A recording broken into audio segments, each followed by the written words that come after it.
اعوذ باللہ من الشیطان الرجیم بسم اللہ الرحمن الرحیم۔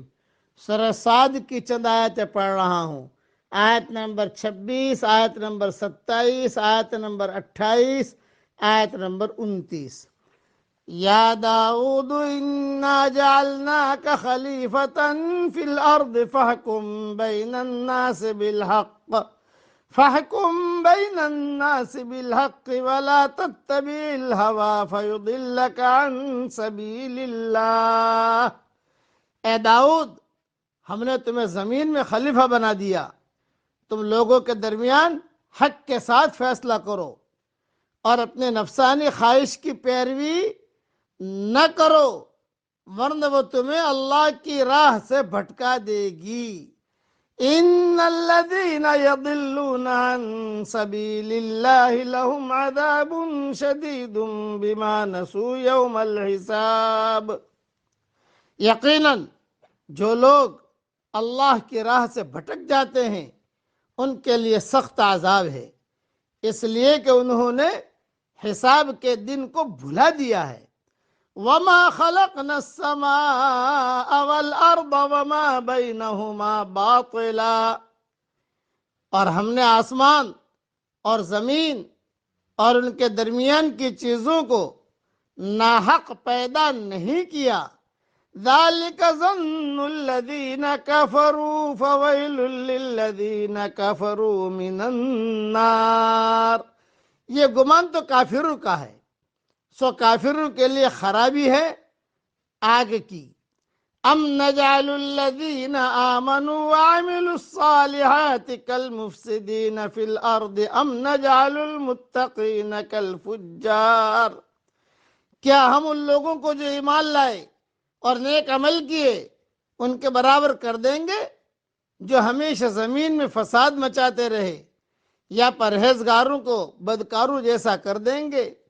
کتاب انزلناہ الیک مبارک لیدبروا آیاتہ ولیتذکر اولو الالباب۔ یہ بابرکت کتاب ہے جسے ہم نے آپ کی طرف اس لیے نازل فرمایا ہے کہ لوگ اس کی آیتوں پر غور و فکر کریں اور عقل مند اس سے نصیحت حاصل کریں۔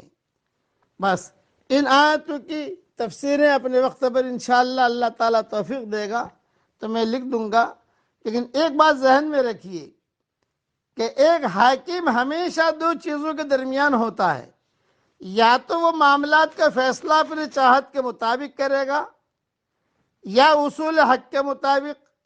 جو حاکم معاملات کا فیصلہ اپنی چاہ اور خواہش کے مطابق کرے وہ راہ سے بھٹک گیا، خدا کے یہاں اس کی سخت پکڑ ہوگی۔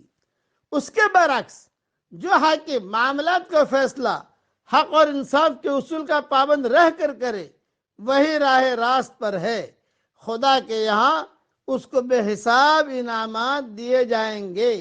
یہ ہدایت جس طرح ایک حاکم کے لیے ہے اسی طرح وہ عام انسانوں کے لیے بھی ہے۔ ہر آدمی کو اپنے دائرہ اختیار میں وہی کرنا ہے جو اس آیت میں بے اقتدار حاکم کے لیے کہا گیا ہے۔ گھر والا بھی جو فیصلہ کرے حکم الہی کے مطابق، پارٹنر بھی جو فیصلہ کرے حکم الہی کے مطابق، وزیر بھی جو فیصلہ کرے حکم الہی کے مطابق۔ خلاصہ کلام یہ کہ اللہ تعالیٰ نے جیسا کہا ہے ویسا آدمی کو فیصلہ کرنا چاہیے، ہیرا پھیری نہیں کرنی چاہیے۔ ہیرا پھیری کرنے والا ہلاک اور تباہ ہو جاتا ہے۔ اللہ تعالیٰ ہم سب کو اللہ کے حکم کے مطابق زندگی گزارنے کی توفیق عطا فرمائے، اور اللہ تعالیٰ ہماری قیامت تک کے آنے والی نسلوں کے لیے ڈھیروں خوشیاں مقدر کرے، اور اللہ تعالیٰ ہم سب سے راضی ہو جائے۔ آمین۔ وآخر دعوانا ان الحمد للہ رب العالمین۔